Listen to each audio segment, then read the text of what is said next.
Salam hangat buat seluruh rekan-rekan petani walet. Kembali bersama saya Teddy Archie dari Swat Channel.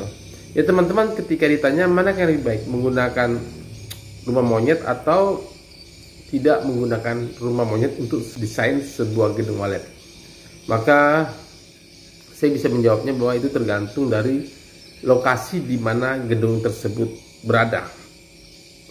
Jadi begini, jika gedung walet yang dibangun itu berada di lokasi dengan kondisi situasi di sekitar itu dipenuhi rumah-rumah atau gedung walet lain yang tinggi, sementara kita tidak punya dana yang cukup atau masih budget kita tidak bisa memenuhi desain untuk gedung yang tinggi yang bisa menyaingi, yang paling tidak ya bisa sama tinggi lah ya, bisa sama tinggi dengan gedung-gedung yang ada di sekitar atau melebihi tinggi gedung-gedung yang ada di sekitar, apakah itu rumah atau gedung-gedung lain, dana terbatas, maka kita bisa menggunakan desain dengan ada menara foyernya atau rumah monyetnya yang ketinggiannya paling tidak itu bisa sama tinggi dengan gedung-gedung lain ya. Jadi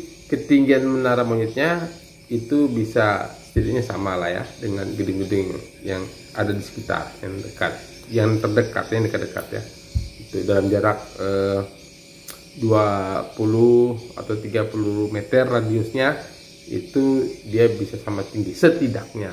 Kalau dia bisa lebih tinggi lagi ya lebih baik kan, tapi aneh juga kalau menara monyetnya betul-betul tinggi. Jadi ketinggian rumah monyetnya itu maksimal ya di 2 meter sih sebenarnya, atau dua paling tinggi ya 2,5 meter lah ya, dari plafon ruang inap teratas naiknya itu paling tinggi itu 2,5 meter sampai di plafon, meter di plafon menara foyer.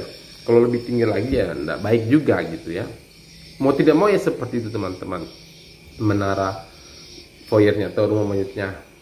Akan tetapi jika gedung teman-teman itu berada di lokasi yang tidak ada gedung-gedung lain sekitar, khususnya rumah monyet, gedung walet lain yang ada di sekitar ya,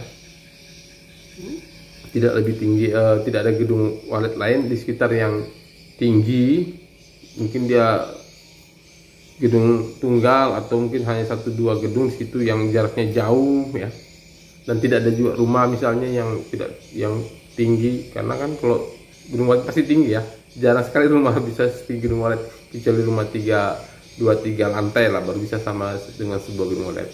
Nah, maka sebaiknya teman-teman tidak usah menggunakan rumah monyet atau menara foyer. Enggak, lebih baik tidak usah pakai menara foyer yang fungsinya katanya untuk ruang putar. Karena begini teman-teman, sebenarnya dengan adanya rumah monyet atau menara foyer itu justru kita memperkecil peluang walet untuk bisa sampai secepatnya ke ruang inap. Apalagi menara foyernya atau rumah monyetnya ini besar, ukurannya 4x4. Walet hanya masuk terus berputar-putar keluar lagi, masuk berputar-putar keluar lagi. Jarang peluang walet turun tuh lebih kecil karena ada menggunakan rumah monyet atau menara foyer. Karena dia lebih senang berputar-putar aja baru keluar, berputar-putar keluar lagi. Nah, berbanding jika teman-teman tidak menggunakan rumah monyet atau menara foyer, walet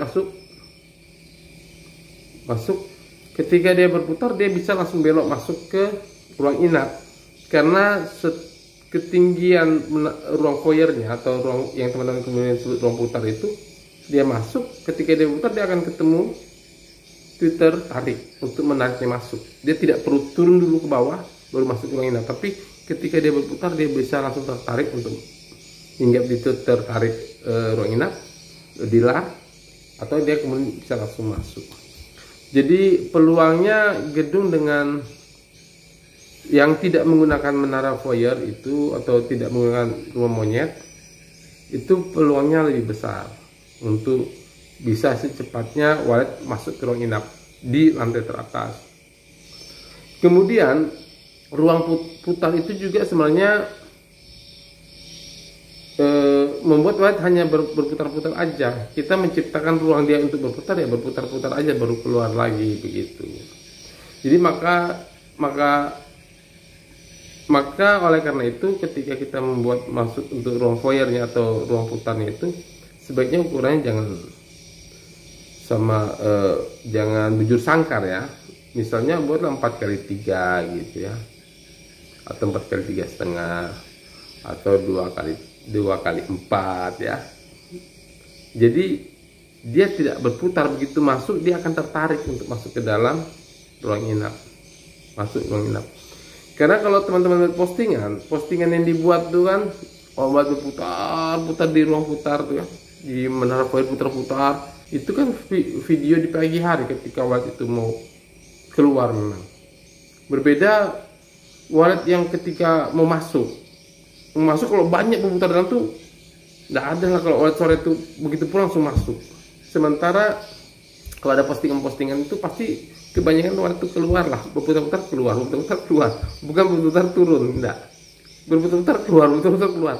Jadi saran saya sih sebenarnya lebih baik tidak menggunakan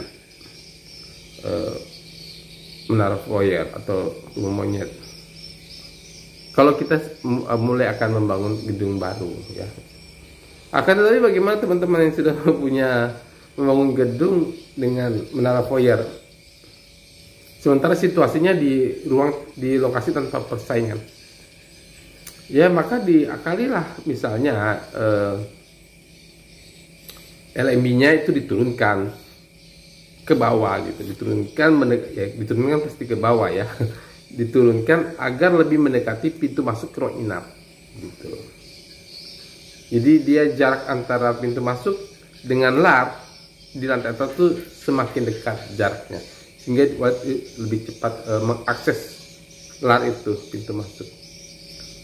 Ya ini saran-saran saya, pandangan saya. Kalau ditanya mungkin teman-teman berbeda lah ya, karena konsep gedung dengan rumah monyet atau konsep gedung dengan menara foyer ini sudah mengakar gitu, bahwa mengakar ke hampir semua petani walet bahwa gedung itu harus punya menara foyer, harus punya rumah monyet, harus punya ruang putar gitu ya. Konsepnya kan sudah terbentuk seperti itu. Sementara teman-teman pasti juga banyak menyaksikan kan bahwa banyak juga gedung-gedung walet sukses tanpa ruang putar, tanpa menara foyer. Ada juga sih sukses dengan menara foyer, tapi tidak kalah banyak gedung tanpa rumah monyet itu sukses. Jadi ini pandangan-pandangan saya yang bisa saya berikan. Teman-teman mau terima atau tidak itu kembali lagi, tapi saya memberikan informasi ini berdasarkan apa yang saya pahami secara logika dan pengamatan selama bertahun-tahun. Demikian, sukses selalu buat semua. Jangan lupa subscribe, like, atau bagikan kalau berkenan. Kalau ada yang mau dikomentari, teman-teman berikan komentar silakan. Mungkin ada pandangan-pandangan lain. Thank you.